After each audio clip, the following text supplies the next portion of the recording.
From the studios of Farm Journal Broadcast, this is AgDay.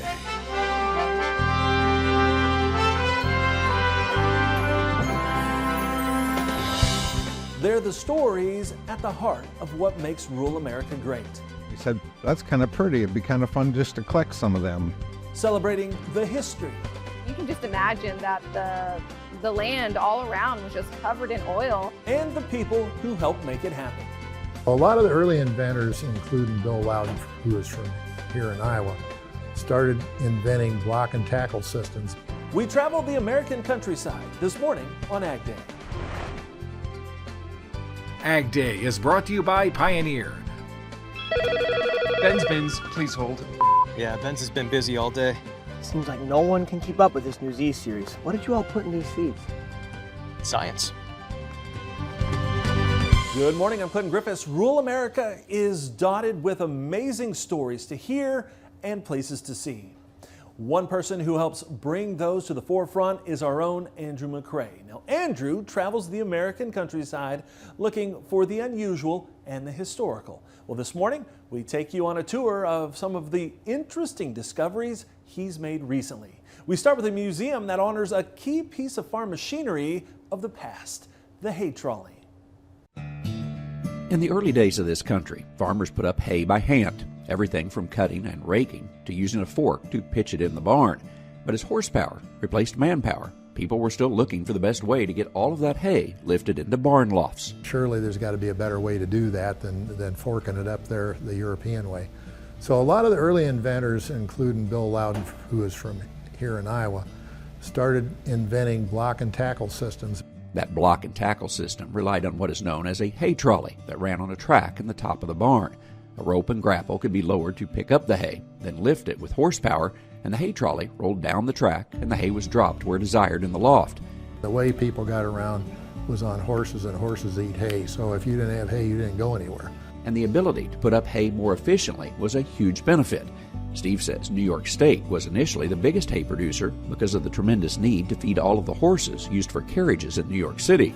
Making hay trolleys became big business as well. Steve says when he began collecting hay trolleys, there were only about a dozen or so folks doing this across the country.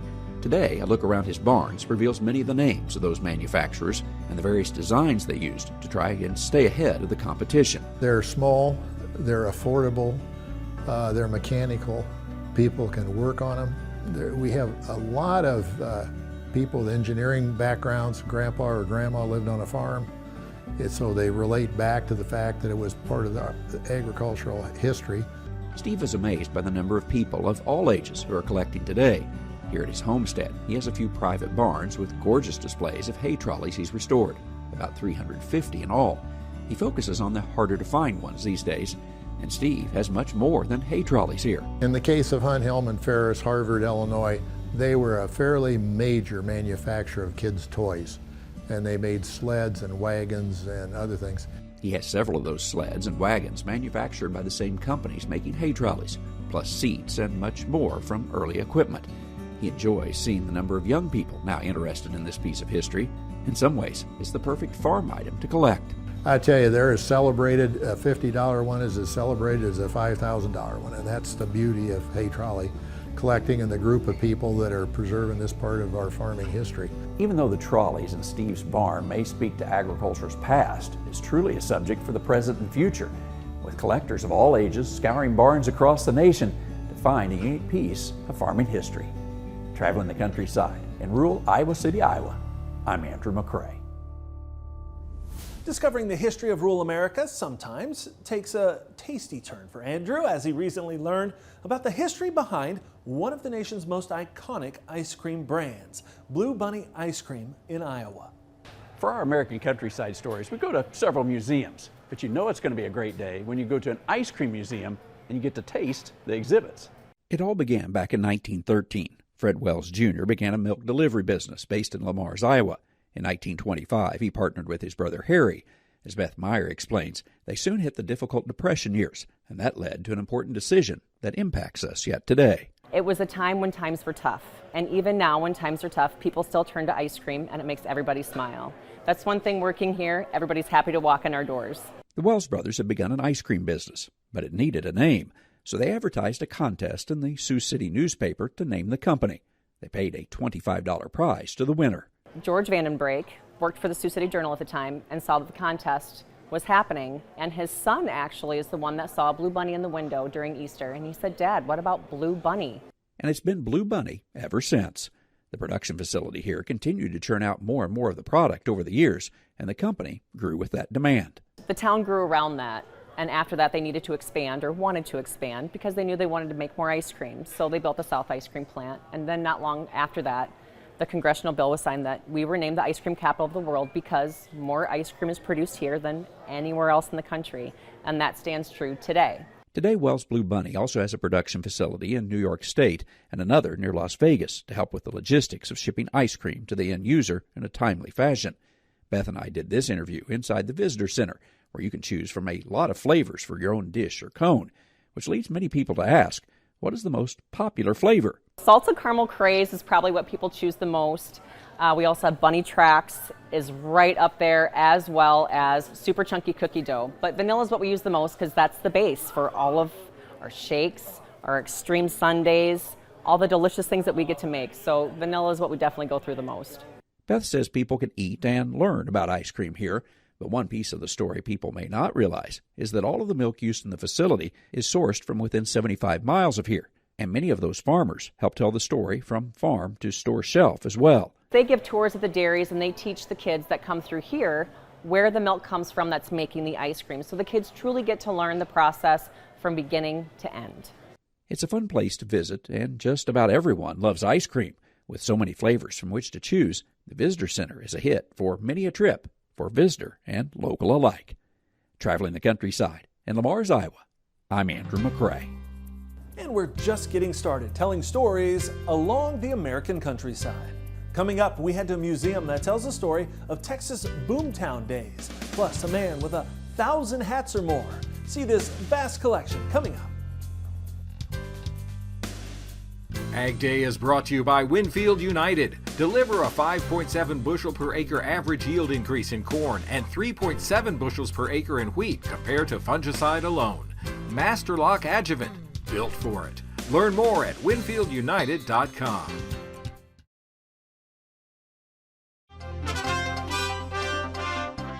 Did you know the United States produces more crude oil than any other country?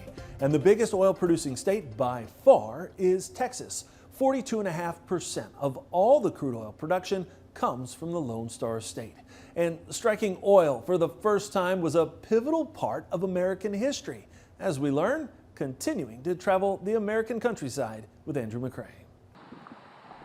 Today, this land is green space within the city of Beaumont, Texas, but in the early 20th century, it was a bustling place that had an impact on industries throughout the U.S. and the world.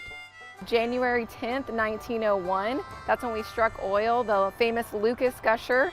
Gina Summy says there had been speculation for several years that oil was under the ground here, and drilling had been attempted for about 10 years prior.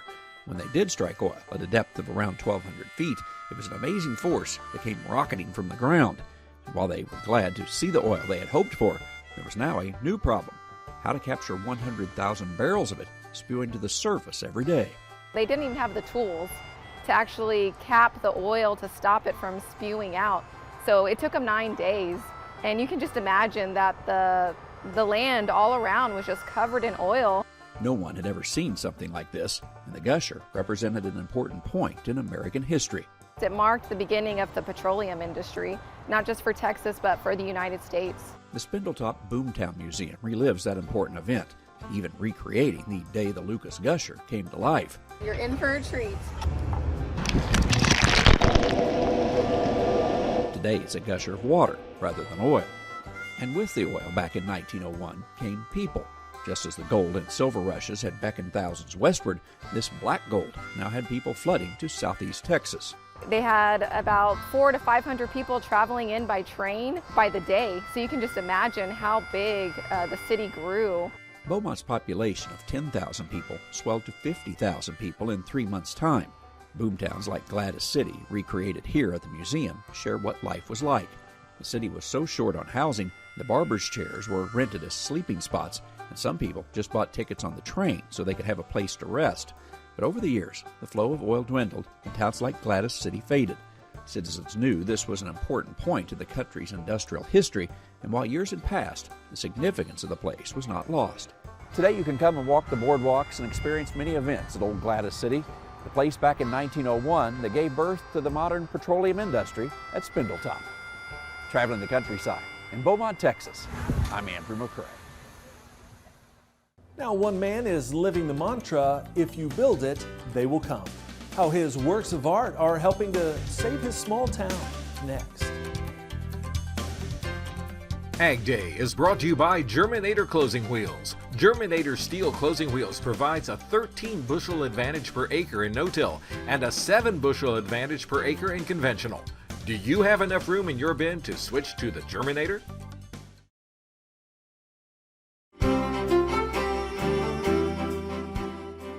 Lots of people make plans for summer road trips, but in North Dakota, there's something you can see year-round. Andrew McCrae tells us how it became one man's effort to save his hometown. Gary Greff grew up in Regent, North Dakota. The town wasn't large, but had several businesses, and his dad ran the local grain elevator. Gary became a teacher and later a principal, serving in several schools in North Dakota and Montana. After his most recent tenure as principal, he made a trip back to his hometown.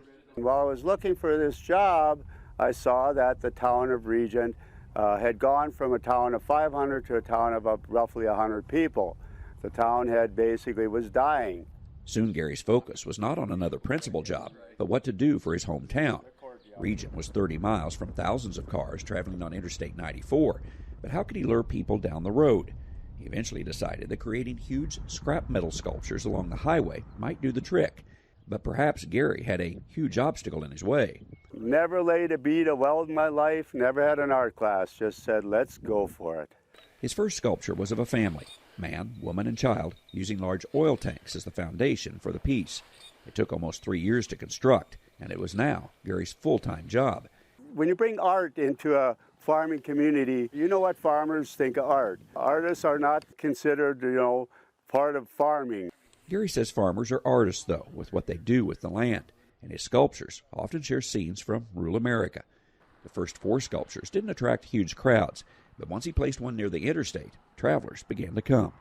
Today it is known as the Enchanted Highway, and it draws thousands of visitors every year. When the local school closed, he purchased it and turned the classrooms into hotel rooms, and also created a steakhouse and tavern, yet left touches like the old gym where people can still play basketball.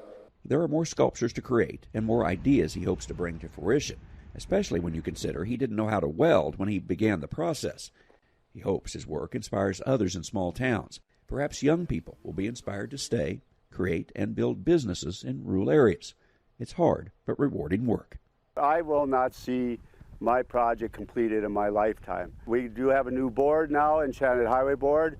We have new people on there that are committed to keeping the project alive, because when I die, I hate to see it die when I die. If not for these sculptures, the road behind me might carry just local and farm traffic. But thanks to the Enchanted Highway, a few thousand come every year and make this a destination for many. Traveling the countryside near Regent, North Dakota, I'm Andrew McCrae.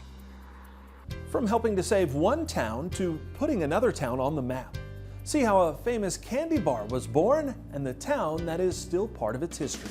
Next.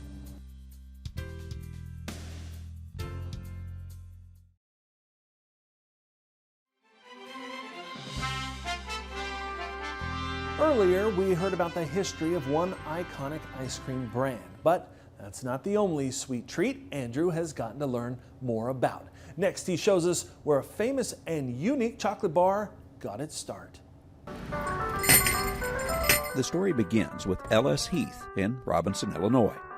And he owned a dairy, and he opened this store up in 1914 for his sons to have a soda fountain and a lunch counter. They started messing around with different candy recipes, and this is where they created the Heath Bar.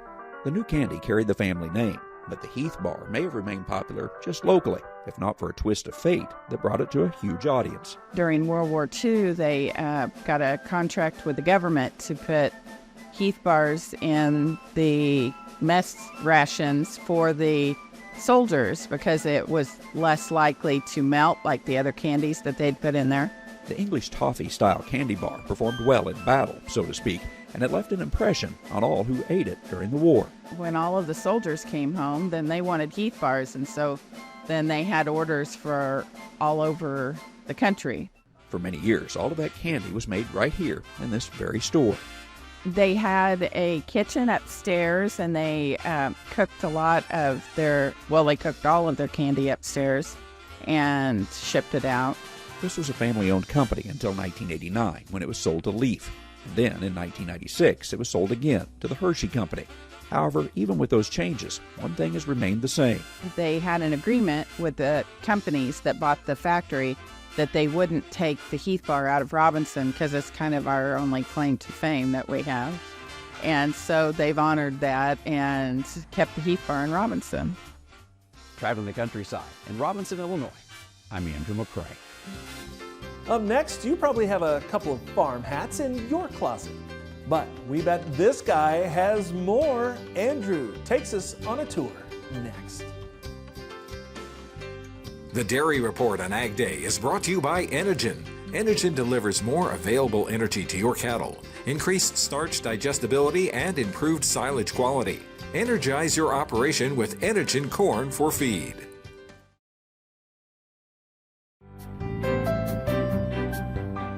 Lots of folks have a pretty good hat collection on their farms, but leave it to Andrew McCrae.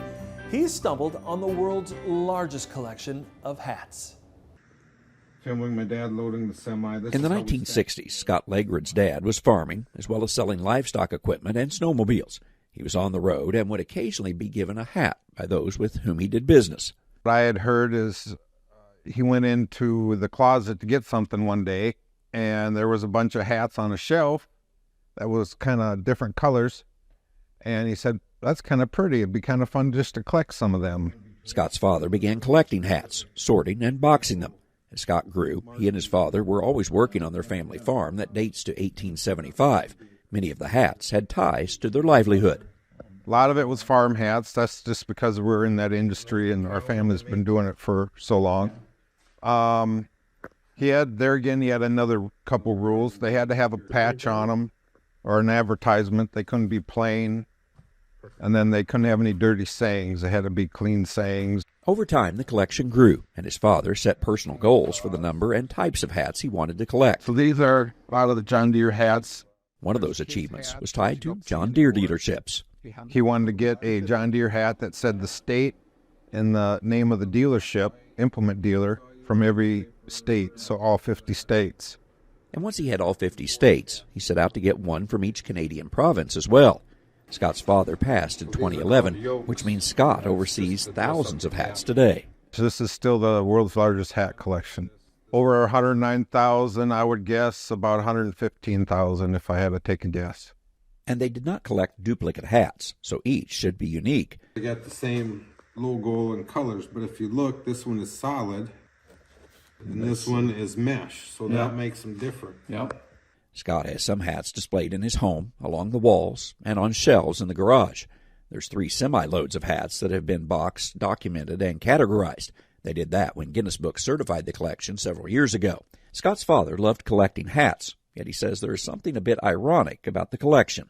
He wasn't a big hat wearer. He wore a couple weeks in the spring for planting, and then a couple weeks in the fall when we harvested to keep the sun out of his eyes, of course. And that was it. Mostly in the winter he wore a stocking hat, and other than that he didn't wear one. So that's kind of funny. But Scott, on the other hand, does wear hats, but he doesn't pick from the collection. It's kind of sacred. I'll just stare at them for just a few minutes to remind myself of some of the companies that used to be around that aren't around anymore, because there's quite a few companies here that aren't around anymore, sad to say, just how times go. Scott enjoys these hats, but he does hope they can find a permanent home someday where more people can see them, all of them, and the story they share about farming and more through what's emblazoned on the hats. My dad was my best friend, and I'm proud for what he reached for his goals, and kind of fun to reminisce about it. It reminds me of my dad. When I'm on the farm, I wear a hat every day. But to show you the size of Scott's collection, if I were to wear a different hat from this collection every day, it'd take me 319 years to get through the collection. Traveling the countryside in Frost, Minnesota, I'm Andrew McCrae. And our thanks to Andrew McCrae for sharing all of those reports and helping tell the stories along the American countryside. That's all the time we have this morning. We're sure glad you tuned in. From all of us here at AgDay, I'm Clinton Griffiths. Have a great day.